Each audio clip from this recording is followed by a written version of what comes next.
everyone, E from British Garden Centres here, and today we're talking all things perennials.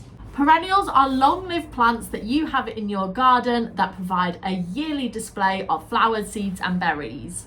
You've got your woody perennials like your lavender and rosemary, your evergreen perennials that keep their foliage all year round like your heucheras, and your herbaceous perennials which die back down in the winter and shoot again in the spring like your delphiniums and geraniums. You can get perennials in all different shapes and sizes. They've got flowers in every different colour, and different perennials can perform in different growing conditions. So you've got your sun-seeking salvias versus your shade-loving hostas. These perennials are really easy to introduce into your garden, and you can buy a huge range from our garden centres. You can either buy the more mature flowering plant, or you can get your herbaceous perennials earlier in the spring season in a smaller pot where they're just starting to burst into life. Autumn and spring are the best time for you to plant your perennials, and I have been to one of our garden centres and picked up this foxglove to show you exactly how to plant it. So once I've chosen the correct position in my garden for this foxglove to go, normally you can check the back of the label on your plant to see what sort of position it likes, whether it's full sun or partial shade, and how much water it needs. So for my foxglove, I have picked my position and I am going to dig a hole that's probably double the size of the pot. I'm then going to gently tip out my plant, and if the roots are a bit pot bound, give them a little tease. And then you can plant your foxglove. Now, whatever perennials you're planting, make sure you plant them at the same depth that they were planted in the pot.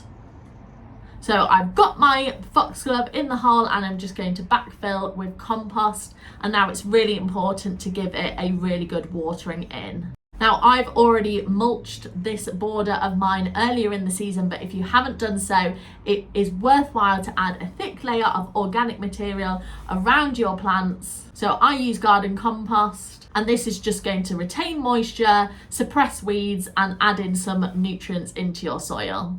And that's it, it's as easy as that, and you've planted yourself a new perennial that's going to grow for years to come. Perennials are also great value, as not only do they live for many years, but they're really easy to propagate. You can do this by dividing your perennials, taking cuttings, or collecting and sowing their seeds.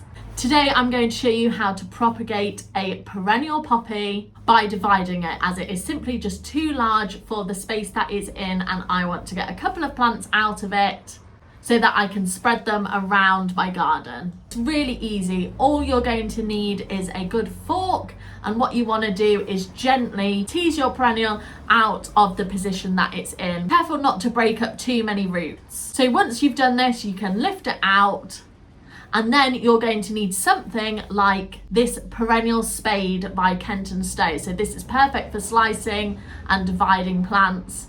So all I need to do is I'm going to carefully use my perennial spade to slice up the root ball of the perennial poppy. And in the end, I ended up making 4 plants out of this one.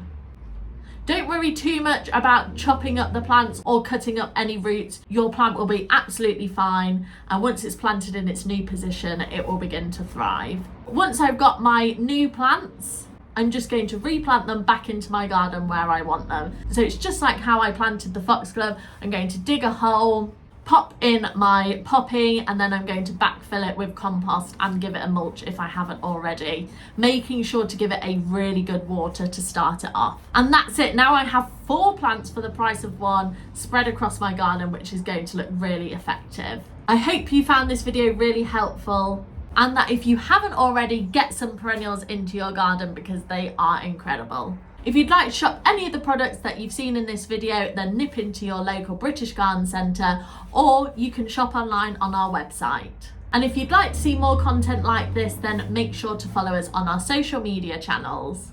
Thank you for watching, everyone. See you next time.